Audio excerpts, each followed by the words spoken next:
Bimo menjelaskan terdapat 5 PP yang telah diterbitkan oleh pihaknya, antara lain Peraturan Pemerintah Nomor 44 Tahun 2022 tentang penerapan terhadap pajak pertambahan nilai barang dan jasa dan pajak penjualan atas barang mewah.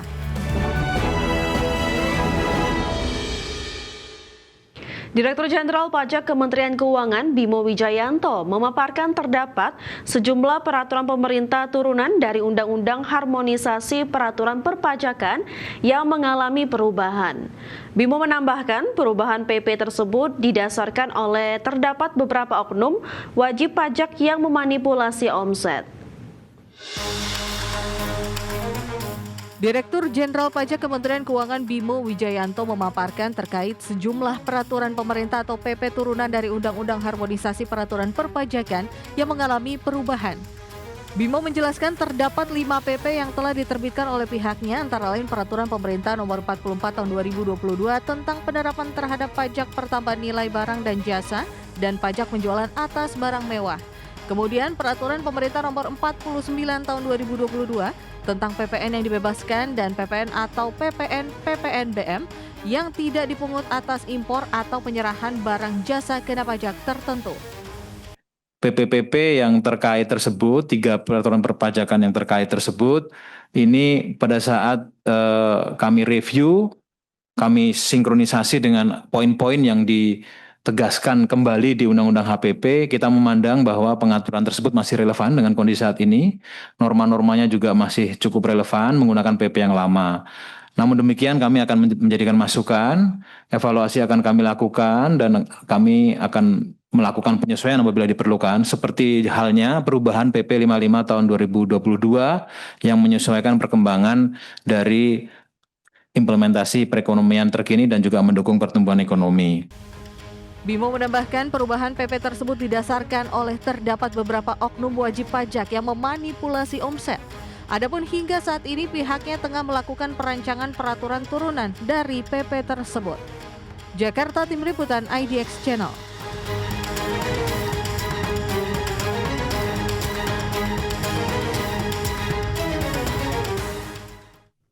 Pemerintah menawarkan untuk membuka keran impor minyak dan gas sebanyak 15 juta ton dari Amerika Serikat sebagai bagian dari negosiasi tarif resiprokal dengan pemerintahan Donald Trump. Ya, nantinya jika negosiasi dengan Amerika Serikat disetujui, pemerintah akan mengeluarkan peraturan pemerintah maupun peraturan presiden terkait impor migas dari Amerika Serikat. Menteri Koordinator Bidang Perekonomian Erlangga Hartarto hadir dalam 13th US Indonesia Investment Summit 2025 bertemakan Turning Headwinds into Opportunities, Unlocking Investment Potential to Power Indonesia's Growth di Jakarta. Dalam acara forum strategis ini, Amerika Serikat dinilai adalah mitra strategis Indonesia dan Indonesia senantiasa menyambut kemitraan dan dukungan Amerika, khususnya terhadap iklim usaha di tanah air. Investasi besar Amerika banyak hadir di sektor ekstraktif dan belakangan juga di sektor ekonomi digital. Kedua hal ini sangat dibutuhkan oleh Indonesia. Selain itu, pemerintah juga melanjutkan proses negosiasi dengan Amerika Serikat dan berharap kesepakatan kerjasama dapat segera ditandatangani. Penyelesaian perjanjian ini penting untuk memperkuat kemitraan ekonomi dan membuka peluang investasi lebih luas bagi kedua negara. Terbaru, Menko Perekonomian Erlangga Hartarto mengungkapkan, Indonesia akan menawarkan negosiasi dengan membuka keran impor minyak dan gas atau migas sebanyak 15 juta ton dari Amerika Serikat. Impor migas ini sebagai bagian dari negosiasi tarif resiprokal dengan pemerintahan Amerika Serikat. Lebih lanjut dalam negosiasi tarif resiprokal ini, Menko Erlangga menyebut pihak swasta juga nantinya bisa mengimpor 5 juta ton LPG. Pemerintah sendiri mengupayakan negosiasi tarif resiprokal dengan pemerintahan Donald Trump dapat selesai Desember 2025. Jakarta, Tim Liputan IDX Channel.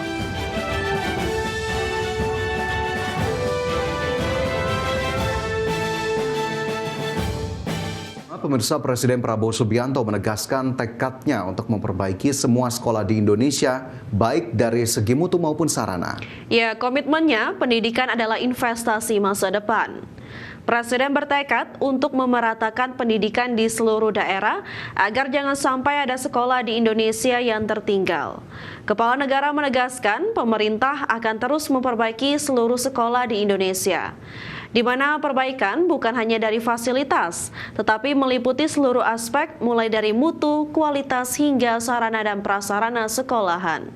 Di tahun depan, Presiden Prabowo berjanji akan membangun ratusan sekolah baru dan memperbaiki ribuan sekolah terintegrasi. Presiden juga menegaskan program digitalisasi pembelajaran menjadi fondasi bagi pemerataan akses pendidikan berkualitas di seluruh Indonesia. Kualitas pendidikan kita harus kita perbaiki. Kita akan bikin ratusan sekolah baru, ribuan sekolah terintegrasi, perbaiki semua pendidikan kita perbaiki. Ya. Menteri Pekerjaan Umum Dodi Hanggodo mengatakan pemerintah menargetkan pembangunan sekolah rakyat sebanyak 104 unit pada 2026. Dodi mengungkapkan pembangunan sekolah rakyat tersebut merupakan bentuk nyata komitmen pemerintah untuk membangun sumber daya manusia yang unggul. Kementerian PU ingin memastikan fasilitas pendidikan ini dibangun secara cepat dan berkualitas. Selain itu, Ditjen Prasarana Strategis Kementerian PU juga menargetkan rehabilitasi 1.000 unit madrasah serta 7 unit perguruan tinggi dan perguruan tinggi keagamaan. Dodi mengatakan target tersebut merupakan wujud nyata dukungan pada perekonomian, pendidikan, peribadatan, olahraga, sosial, budaya, dan kesehatan. Pembangunan sekolah rakyat tahap 1 untuk sekolah rakyat yang rintisan, realisasi keuangan sudah mencapai 98,68% dengan realisasi fisik 100%. Tahap 1B, realisasi keuangan sebesar 76,69% dengan realisasi fisik mencapai 100%. Tahap 1C, realisasi keuangan sebesar 88,46% dan realisasi fisik mencapai 100%. Pemirsa, program unggulan pemerintahan Prabowo makan bergizi gratis mendapatkan dukungan dari pemerintahan Pakistan.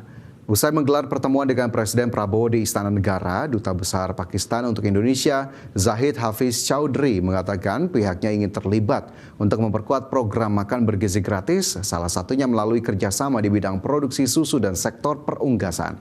Zahid menegaskan bahwa program MBG menjadi salah satu program visioner dan berani yang dilakukan oleh pemerintahan Indonesia.